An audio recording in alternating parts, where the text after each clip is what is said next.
Welcome back, YouTube, to Peterson Auto. Today we're working on the M105A2 military trailer. As you can see, we are removing this useless NATO plug. You can see it's nothing you've ever seen on a pickup truck, and we're going to attach a standard 7-pin RV plug with a junction block. So first step we have is remove some of the old wiring. So here's the plug. We're going to go take that clamp off, this clamp off, and this clamp off here, so this wiring comes loose and I can route it as need be. Once that's loose, we're going to figure out where we want to mount our junction box with our cord already attached, and then the final step is mount it up and wire it, and we'll cover that too. So I'm going to get started here. I'm going to get these clamps off, get everything lined up, decide where I want to mount it, maybe get it mounted, and we'll get back on the video for you. Okay, YouTube, this one clamp here just screws stripped and I can't get it out. It's kind of rusty in there and whatnot. So I cut the cable. You can see right there. And down over here is the other end, trailer end. Cut the cable, fished it through here, and now it's going to go into one of these two connectors. So I got the box mounted, chose right here because I have a fair amount of cable still passed. So I might have to loop it up through that upper hoop there for most vehicles, but if something has, you know, the plug out at the end of the bumper or something stupid, I still have the room there. So I usually like to have a little extra cable on my trailers because you never know what you're towing them with. The box came with some generic screws. The ones for the clamps are actually self-drilling. They have little flutes on the back, so I drilled the hole. Self-cutting threads. They cut their own threads, they don't drill.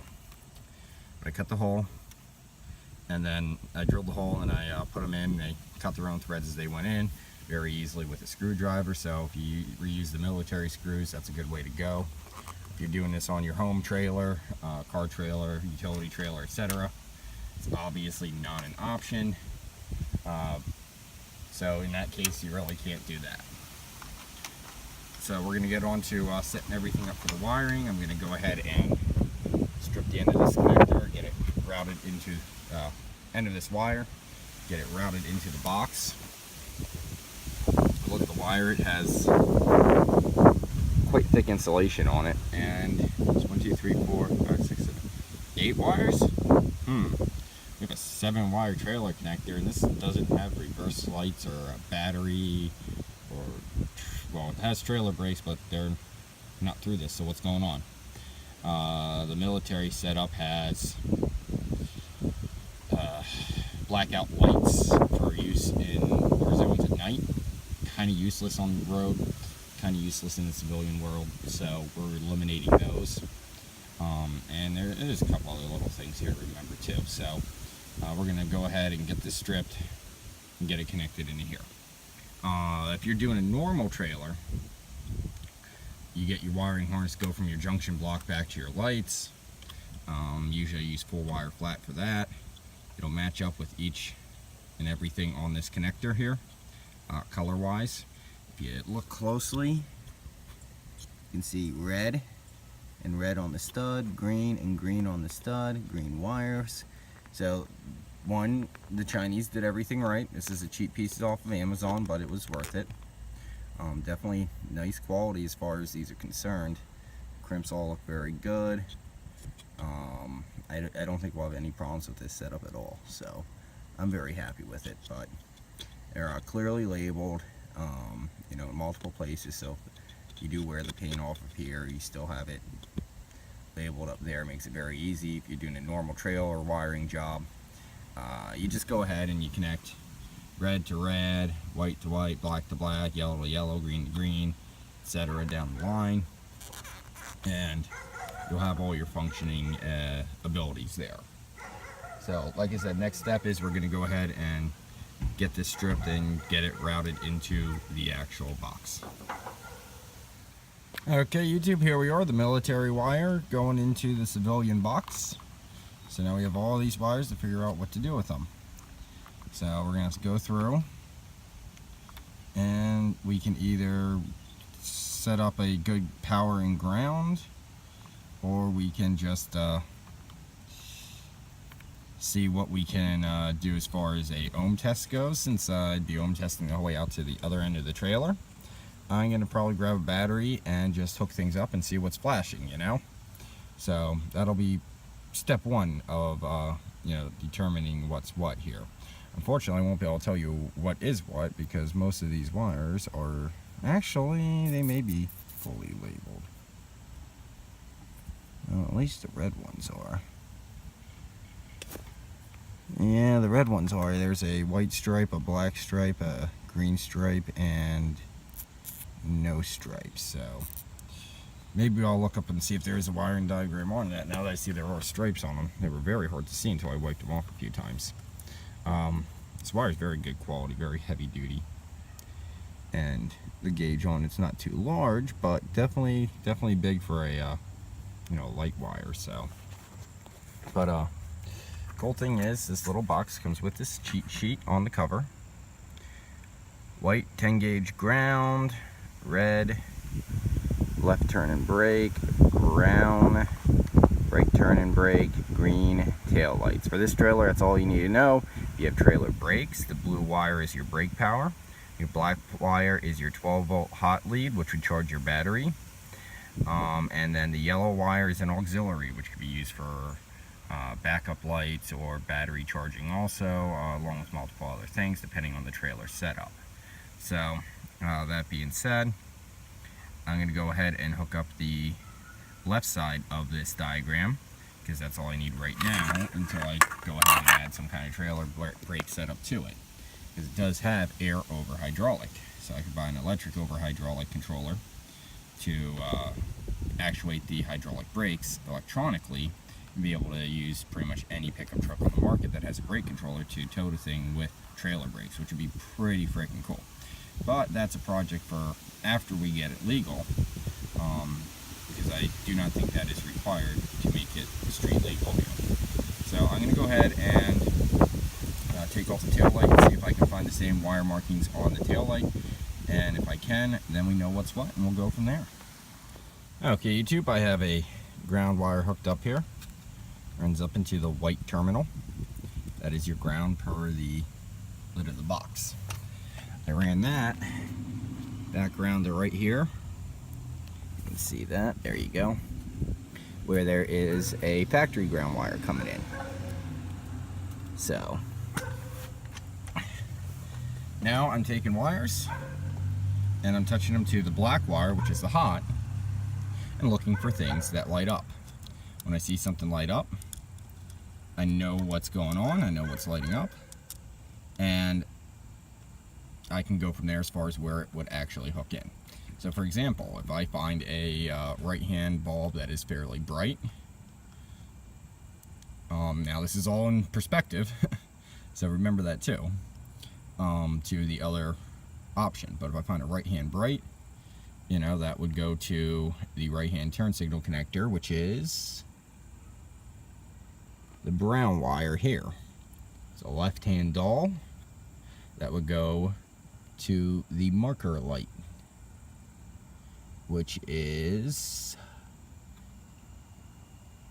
the green wire here. And then if it is a left-hand turn, it's gonna go to the red wire, which is right here. So just to give you an idea how that's working and how I'm figuring things out, once we see something flash, we'll go ahead and put it on the correct wire with a spade connector, or eyelet connector, sorry, and tighten down the nut.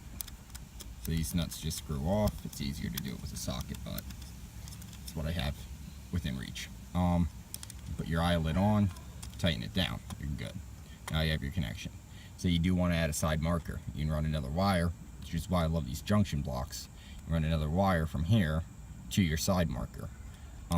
So each individual light can have its own wire, which is nice. So if one light goes out, you check the bulb's good, you can go ahead and consider that it may be a wiring issue on that particular circuit and replace or trace and find the issue on the wire.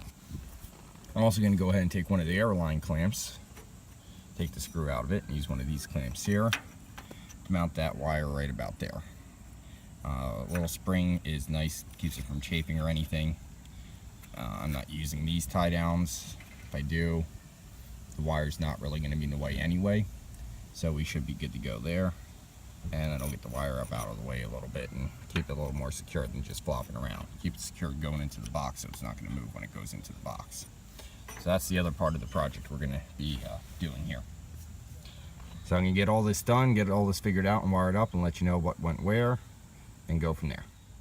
Okay, YouTube, we are back. Turns out the factory military wiring has some issues with it. I think there's a bad connector in multiple spots. I'm not tracing it any further. I just went and got new wiring. 4 wires, ran them together, spun them with the drill. Now they're connected where they need to go. And all we need to do is run it down to the back side of the vehicle, the trailer, and connect it in as needed. So I'm gonna go ahead and get this tucked in, get everything tucked in place, and button it back up, and then get the wiring on the other end done.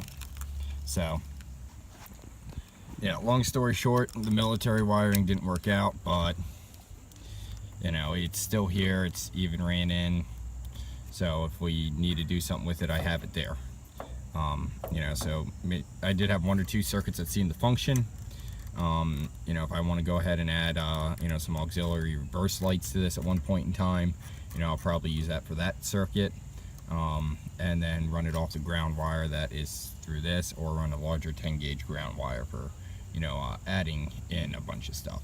But for now, this should be adequate for just the trailer wiring without any issues. So we're going to go ahead and get it finished up.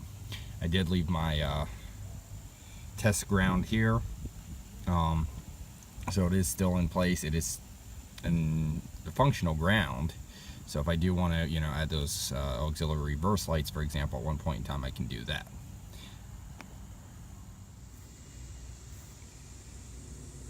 Well, YouTube, here we are. We have lights on the military trailer. These are just standard LED oval lights, nothing fancy, nothing special. Got them off of Amazon. The quality of the grommets pretty low, so, you know. But it holds in there, so we'll see how they work. Follow the wiring instructions with the lights. Red goes to your turn and brake. White is ground, black goes to your marker. So already tested them, they work. Had to go out and get mounting brackets for them. Got them at Tractor Supply. It's those black brackets there that mount to the body of the vehicle. Those brackets are great high quality brackets, decent size, you know, decent thickness, so I like them. Well, got a couple more projects on this still, which I may or may not cover. Extending the trailer chains out some, because they're just a hair short, is the first one. The second one is flip this lunette eye. I actually tried to get on this lunette eye, and yeah, it's frozen in there pretty good, so I'm going to try to get it out a little bit and see what happens. But yeah, we have our 7-pin RV plug, or junction block. If I ever do want to put a truck camper in this thing and just, you know, go that route with it, I can. I have an RV plug there already, so, you know, I can run my battery out and all that good stuff from right there. And if I ever want to add trailer brakes, I can, just through that setup with the 7-pin RV, so that's why I like using them. So again, we have lights on the trailer, so any questions, concerns, or comments, let me know. I'll try to cover them and answer them the best I can. And make sure to like, comment, and subscribe. Thank you for watching Peterson Auto.